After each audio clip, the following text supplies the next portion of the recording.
안녕하세요. 평범한 회사원 아빠들의 영화 채널 아저씨네에 오신 걸 환영합니다. 현재 코로나 바이러스가 주변 병원과 식당, 마트 등 업종을 가리지 않고 큰 타격을 주고 있습니다. 영화계 역시 코로나 바이러스 영향을 받기는 마찬가지일 텐데요. 오늘은 코로나 바이러스가 국내외 영화계에 미치고 있는 영향을 알아보겠습니다. 원래는 코로나 바이러스의 영향을 정리할 생각은 없었는데 최근 정리하고 만들어낸 영상들이 모두 코로나 바이러스로 개봉이 연기가 되면서 정리를 한번 하고 넘어가야 할 것 같았습니다. 국내 영화계를 먼저 살펴보겠습니다.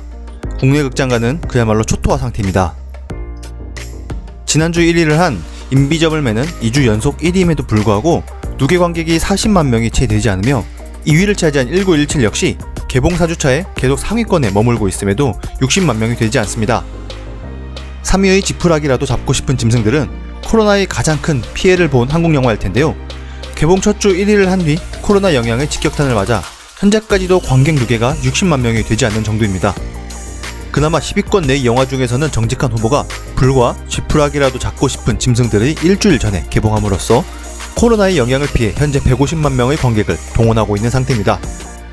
주말 동안의 관객수는 30만 명이 채 되지 않으며 이러한 관객수는 2019년 동기간에 비하면 정확히 10분의 1 수준입니다. 1년 전 1분기 가장 낮은 성적으로 1위를 했던 한거 한 편이 주말 동안 60만 명을 동원했던 걸 보면 주말 관객이 30만 명이 되지 않는 현재 수치가 얼마나 낮은 건지 알 수 있습니다. 좌석 점유율 역시 3월 들어 6.1%대로 이러한 점유율은 전년 동기간의 28% 대비 크게 감소한 수치이며 매주 최저치를 갱신하고 있습니다.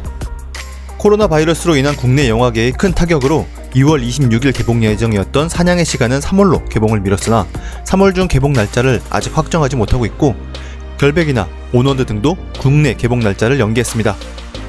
또한 매년 4월 말에서 5월 초에 열리는 전주국제영화제도 5월 28일로 개막을 1개월 연기하는 초유의 사태가 벌어졌습니다.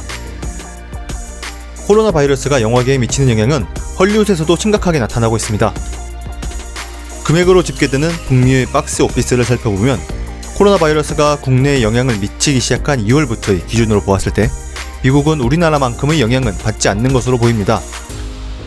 2월 4주차에는 전주 대비 큰 성적 하락이 있었지만 이는 페어런치데이 연휴 이후의 자연스러운 하락이며 2019년 대비 2020년의 전체 성적이 감소한 경향이 있지만 이 또한 작년에 캡틴 마블이라는 대형 신작이 있었기에 올해가 상대적으로 감소되어 보이는 것뿐 코로나 바이러스의 영향으로 보이진 않습니다.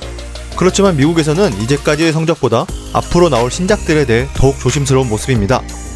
3월 20일 개봉 예정이었던 콰이어트 플레이스 2가 개봉을 코앞에 두고 일정을 연기했습니다. 정확한 일정은 아직 잡지 않은 상태이며 얼마 전 시사회 후 반응이 굉장히 좋았던 것을 생각하면 더욱 이례적으로 보입니다. 3월 27일 개봉이었던 뮬란도 개봉을 연기했습니다.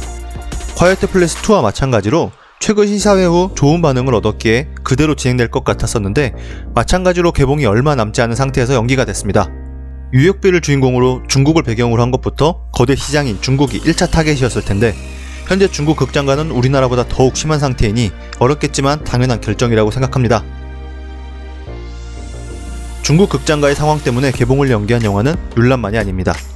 자국보다 중국에서 흥행이 더 잘 되는 분노의 질주의 새 시리즈 분노의 질주 더 얼티메이트는 개봉을 5월 22일에서 2021년 4월 2일로 아예 1년을 연기했습니다.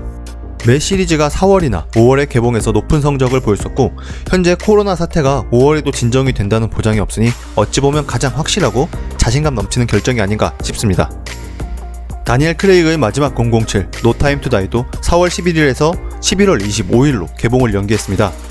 전세계에서 사랑받아온 007 캐릭터이며 최근의 007은 특히 북미 외 성적이 커진 만큼 연기는 당연하였을 것입니다. 가장 최근에 연기를 발표한 영화는 바로 뉴 뮤턴트입니다. 엑스맨 시리즈의 스피노프인데 이 영화를 기다리신 분들이라면 그렇게 놀라지 않을 수도 있는데 이것이 벌써 4번째 개봉 연기이기 때문입니다. 2018년부터 3번의 개봉 연기 이후 드디어 4월 3일 개봉하는 것인가 했는데 코로나로 인해 또 미뤄졌네요. 뉴 뮤턴트 입장에서는 상황이 안타까울까요? 아니면 처음 미룬 것도 아닌데 핑계김에 잘 됐다고 생각을 할까요? 5월에는 드디어 출격하는 마블의 블랙 위도우가 있고 6월 5일에는 원더우먼 1984가 있습니다. 두 영화 모두 아직 개봉 연기에 대한 얘기는 아직 없지만 자국뿐 아니라 전세계의 코로나 영향을 지켜보고 있을 것이고 이에 따라 개봉 여부가 어떻게 될지 전세계 영화팬들도 숨죽여 지켜보고 있습니다. 개봉을 앞둔 영화뿐 아니라 이탈리아에서 촬영을 하고 있는 미션 임파서블 7, 체코에서 촬영 중인 마블의 드라마 팔콘 앤 윈터 솔저 역시 촬영을 중단했으며 이외에 많은 영화들도 제작이 중단되었습니다. 코로나 바이러스로 인한 전세계 영화계는 심각한 상황을 겪고 있습니다. 하루빨리 사태가 진정되어 영화계뿐 아니라 모든 사람들과 업종에도 좋은 소식만 들리길 바랍니다. 코로나 바이러스로 외출을 삼가는 요즘 영화로라도 작은 안정을 찾으시길 바라며 영화의 추천이나 잡담은 언제든 얘기 주시길 바랍니다. 이상 아저씨였습니다.